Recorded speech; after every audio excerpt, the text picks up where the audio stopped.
Hello, hi everyone. I'm going to give an overview of our topic for this coming week. We're focusing on, and the title is High Leverage Practices and Evidence-Based Practices in Special Education. Now I'm going to play a video. If you just look at the slides and don't listen to this video, you're going to see in the slides there's a link I'd like you to watch. I'm going to do that now using the browser. Okay.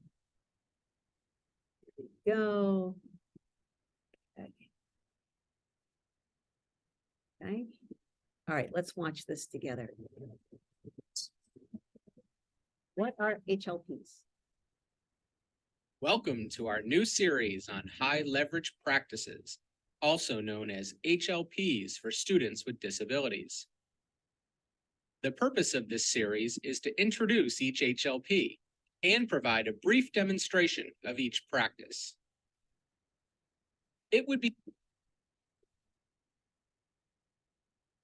amazing if viewers could watch this series and walk away knowing everything they need to about the HLPs, but that isn't realistic or even our purpose.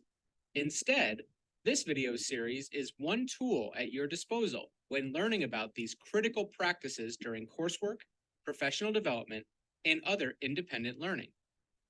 Learning about the HLPs takes commitment, hard work, and lots of practice in the classroom. This video is split into two parts.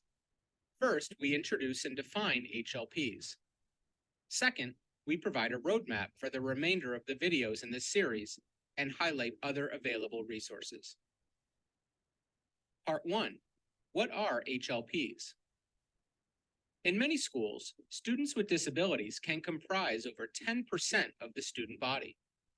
This means it is likely that every teacher will have responsibility for supporting the unique needs of these students. All teachers therefore need a repertoire of effective teaching practices. The goal is to ensure all students receive meaningful access to and make appropriate progress within the general education curriculum. The individualized education plan spells out the relevant placements and supports for students with disabilities. This is where the high leverage practices come in. The HLPs are practices that are foundational to effective teaching. These are practices we want graduates of teacher education programs and then in-service teachers to use on a regular basis. Please note that HLPs are intended to complement, not replace, intense data-driven interventions provided by special educators and other specialists to students with disabilities. HLPs must be fundamental to effective teaching, used frequently by teachers, cut across instructional content, apply to many age levels and different types of learners, and improve student outcomes. A key component of HLPs is they can be broken down into component parts so teachers can learn to implement them with fidelity. HLPs are appropriate for most students, not only those with disabilities. This means general and special education teachers, regardless of grade level or instructional setting, could use these practices to support students in addition to their existing repertoire of intense data-driven interventions. Many HLPs are necessary for implementing evidence-based practices effectively. For example, providing high-quality feedback is a component of many HLPs. And some HLPs are evidence-based practices, such as use explicit instruction or conduct functional behavioral assessments. Part 2, roadmap for this video series. We conclude with a look forward to what viewers can expect from this video series. There are 22 HLPs divided across 4 broad domains: collaboration, assessment, social emotional behavioral, and instruction. A brief video introducing each HLP is available on www.highleveragepractices.org and on the Cedar Center website. Each video contains a definition of the HLP, a brief review of research supporting its use, and several short exemplar videos from general and special education teachers implementing the practice. The sample videos are drawn from real teachers implementing HLPs with intensity matched to the unique learning or social needs of their students with and without IEPs. The videos help illustrate content included in the High Leverage Practice Book available from CEC and on the Cedar Center website.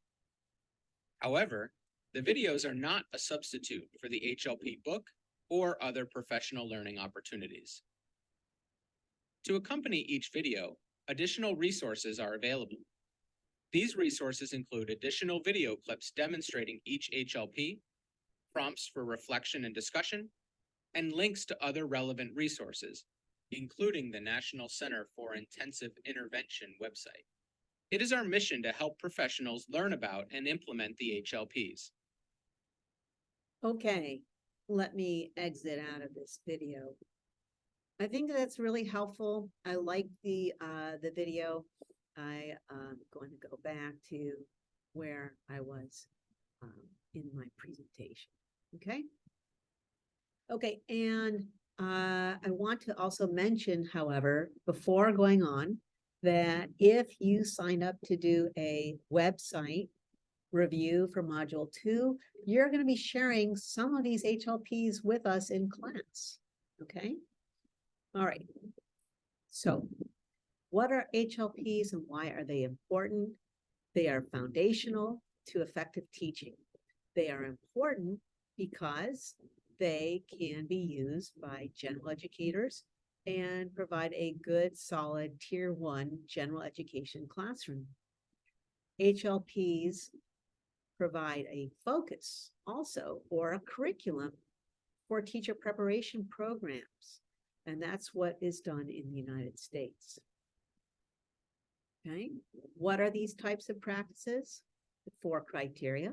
The first is that they are effective in improving student outcomes. They've been shown to do that. Number 2, they are used frequently by effective teachers. 3, they are broadly applicable across content areas, reading, math, and so on. And 4, they are fundamental to effective teaching. Okay, let's talk now about evidence-based practices. What are they and why are they important? Well, they are academic practices, behavioral practices, and educational programs that are based on scientifically based research. Evidence-based practices are practices or programs that are based on research and have been evaluated for effectiveness. In the United States, multiple pieces of legislation or laws necessitate the use of evidence-based practices in public schools. They're listed here on the slide. Some of you might wonder the difference between evidence-based and research-based, if you've heard the second term. So evidence-based means it's undergone testing and systematic evaluation. Research-based means it's based on theory and previous ideas. Another thing about evidence-based practices, this is saying that they are backed by research and professional expertise and determined to support the learning and behavior of students with disabilities. EBPs are often content focused and appropriate for students at different developmental levels. For instance, teaching students strategies for summarizing a text is powerful, but the strategy is best used in 3rd grade and beyond. Okay. This last slide on EBPs is actually from a different article, which explains the specific criteria for knowing if the research is sound. And we won't go into that here, but that's another topic for another day. Okay, so EBPs and HLPs, they can go together, and they can, HLPs can be used to teach evidence-based practices. And that point was made in the video as well. There's a slide I'm showing now, and it is a figure from an article listing the 4 different categories of HLPs. Okay, they're in the second article for today. Collaboration, assessment, social, emotional, behavioral support, and instruction. So again, from the video we just saw, there are 22 HLPs in these 4 categories. Oops. Okay, so let me stop sharing that and say that I'm going to continue now with something different. But if you feel like you understand what I'm talking about and you want to just read the articles on your own, then just go ahead and stop the video now. Okay, going back to the article and article for today. Here we go. Right.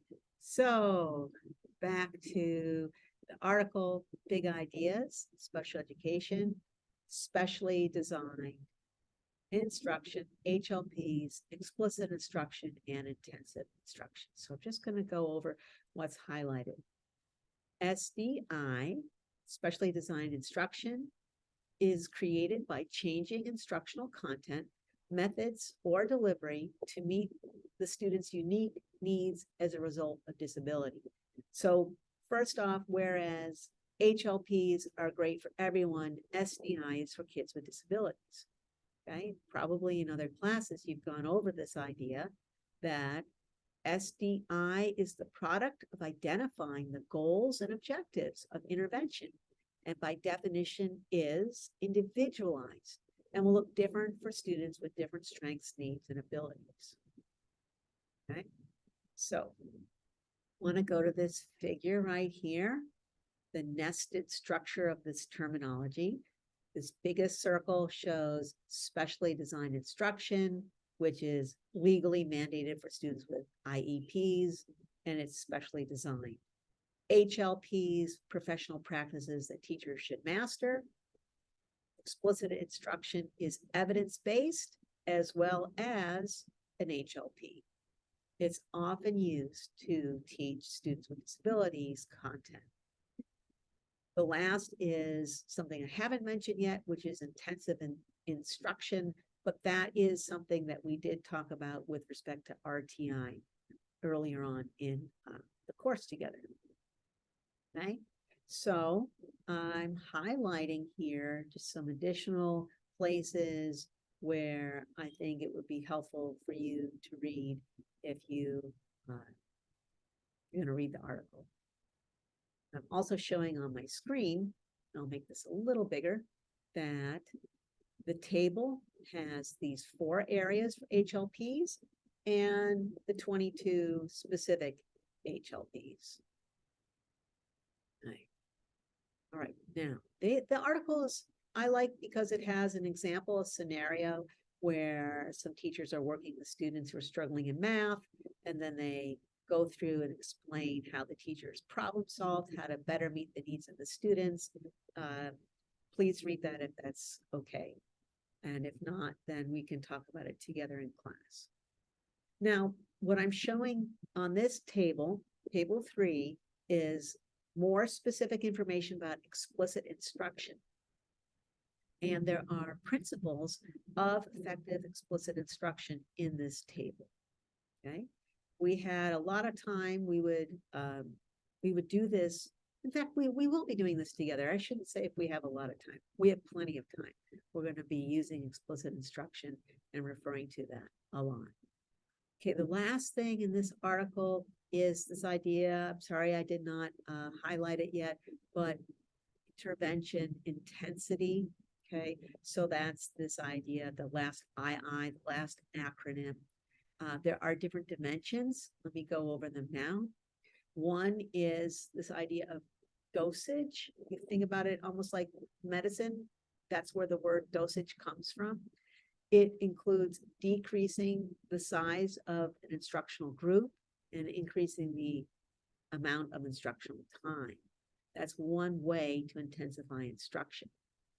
Another dimension of intensity is related to this idea of complexity. Complexity means basically how many elements are in the lesson. So if you want to make the lesson more intense, you can add in explicit instruction elements such as clear, concise, and consistent language and modeling, ensuring students have prerequisite skills, systematic fading of supports contingent upon correct responses, and providing distributed and cumulative review. Now, if you're like, wait, I keep talking about all these concepts, that's true. We're going to be looking at intensifying instruction later on in the semester specifically. So this is just an overview, okay? So there's some resources there, and let me go on and go back to really just the one more thing that I really want to do. I do have a different slide. Let me stop my screen, go back to something else. Okay. Maybe this is redundant, but let me try and say some of the same things again. Let's see if they're helpful. So this is where I am. All right, great. So HLPs and EBPs are used to provide SDI, specially designed instruction. Okay. SDI is defined by legislation as, I'm going to read the quote, adapting as appropriate to the needs of an eligible child under this part, meaning qualifying for this part of the legislation, the content, methodology, or delivery of instruction to address the unique needs of the child that result from the child's disability, and ensure access of the child to the general curriculum so that the child can meet the educational standards within the jurisdiction of the public agency that apply to all children, basically all children in school. Okay, all right, let me keep going and advance my slide here. That's why. Okay, so SDI should support access to the general education while meeting IEP goals and objectives. SDI includes high leverage and evidence-based practices. Okay, so there we are. That's the figure from the article. And I wanted to go to the slides that are here. A friend of mine made them, and they're really, really helpful. So let me use her slides. On the top, figure 1 shows these 4 different things that are nested. On the bottom, we basically have the RTI pyramid with tier 1 on the bottom and so on, tier 2 in the middle and tier 3 at the top. Okay, so what are we doing? As we move up these tiers from 3 to 2 to 1, so we're moving up, we are basically intensifying instruction. Okay, that's what we are doing. Now, let me add the idea of, this is in brackets, the I do, we do, you do sequence of instruction is considered to be explicit instruction. I do it, we do it, you do it, all right? HLP include explicit instruction. Again, it is both evidence-based and high leverage practice. Now I'm blocking my little terrapin. This is my little cute picture just for fun that shows the University of Maryland's mascot. And this is showing a student who's now saying, aha, I got it because the instruction has been so effective. Okay, SDI is only for students with IEPs. It's a service provided to a student in addition to the core instruction. It is supplemental. What SDI is what the instructional team does specific to the student based on the impact of the disability. That's where the idea of some students with learning disabilities need more supports than other students with learning disabilities. SDI is an individually and intentionally designed plan of services and supports, uniquely designed instruction that is designed to promote progress toward IEP goals. And it's based on individual learning characteristics, combining evidence-based practices, intensive instruction, intervention, accommodations, supplementary aids, program modifications, and support to personnel. Finally, SDI is co-planned, co-implemented, and co-evaluated by a collaborative IEP team. Okay, that's it. I know that's a lot. I hope this is helpful. Look forward to seeing everyone soon. Thank you. Bye-bye.